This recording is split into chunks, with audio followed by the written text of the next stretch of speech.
Everybody please fasten your seatbelt. This is emergency. Please fasten your seatbelt.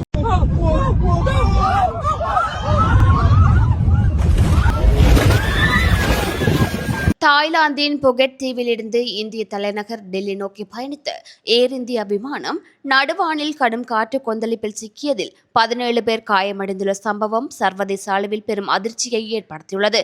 தாய்லாந்தின் புகழ்பெற்ற சுற்றுலா தலமான புகெட் தீவிலிருந்து இந்தியாவின் புதுடெல்லி நோக்கி ஏர் இந்தியா நிறுவனத்திற்கு சொந்தமான AI2379 என்ற பயணிகள் வானூர்தி தனது வழக்கமான பயணத்தை தொடங்கியது. வானூர்தி நடுவானில் சீரான வேகத்தில் பறந்து கொண்டிருந்த வேளையில் எதிர்பாராத விதமாக கடும் காற்று கொந்தளிப்பு பகுதியில் சிக்கியுள்ளது. வளிமண்டல மேலடுக்கில் ஏற்பட்ட திடீர் அழுத்த மாறுபாடு மற்றும் பலத்த காற்று காரணமாக வானூர்தி நிலைகுலைந்து பயங்கரமாக குலுங்க தொடங்கியது. வானூர்தி கட்டுப்பாட்டை இழந்து குலுங்கிய அந்த சில வினாடிகளில் சுமார் 300 அடிகள் வரை திடீரென கீழே இறங்கியதாக தெரிவிக்கப்படுகின்றது.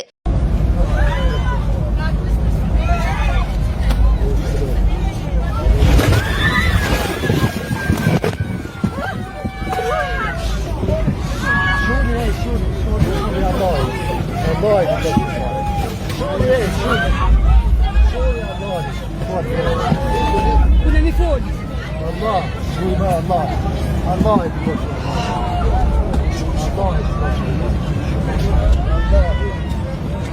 இதன் காரணமாக இருக்கை வார்ப்புகளை பூட்டாத பயணிகள் மற்றும் பணியில் ஈடுபட்டிருந்த ஊழியர்கள் தூக்கி வீசப்பட்டனர். இந்த திடீர் அதிர்ச்சியிலும் தூக்கி வீசப்பட்டதில் ஏற்பட்ட காயங்களினாலும் 13 பயணிகளும் 4 வானூர்தி பணியாளர்களும் என மொத்தம் 17 பேர் பலத்த காயமடைந்தனர். வானூர்திக்குள் இருந்த பொருட்கள் நாலாபுறமும் சிதறி பயணிகள் மத்தியில் பெரும் கூச்சலும் பதட்டமும் நிலவியது.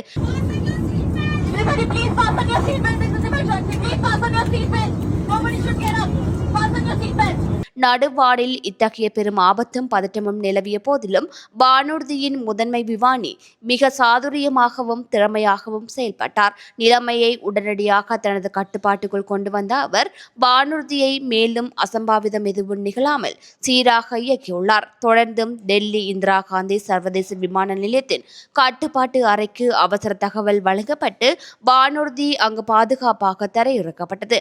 தரையிறங்கிய உடனேயே தயாராக இருந்த மருத்துவ குழுவினர் காயமடைந்த 17 பேரையும் மீட்டு விமான நிலைய முதலுதவி மையத்திற்கு அழைத்து சென்று அவசர சிகிச்சை அளித்தனர். நடுவானில் பயணிகளுக்கு பெரும் அச்சுறுத்தலை ஏற்படுத்திய இச்சம்பவம் குறித்து இந்தியாவின் சிவில் வானூர்தி போக்குவரத்து இயக்குநரகம் தீவிர விசாரணைகளை முடுக்கிவிட்டுள்ளது. வளிமண்டல மேகமூட்டம் காரணமா அல்லது தொழில்நுட்ப கோளாறா என்பது குறித்து விரிவாக ஆராயப்பட்டு வருகிறது. இதுபோன்ற செய்திகளை தெரிந்து கொள்ள தமிழ் லங்கா குரல் சேனலை சப்ஸ்கிரைப் செய்து அருகே இருக்கிற பெல் பட்டனையும் கிளிக் செய்து கொள்ளுங்கள். மேலும் இதுபோன்ற செய்திகளை உடனுக்குடன் தெரிந்து கொள்ள தமிழ்லங்காகுரல்.com எனும் இணையத்தின் வாயிலாக எங்களோடு இணைந்து கொள்ளுங்கள்.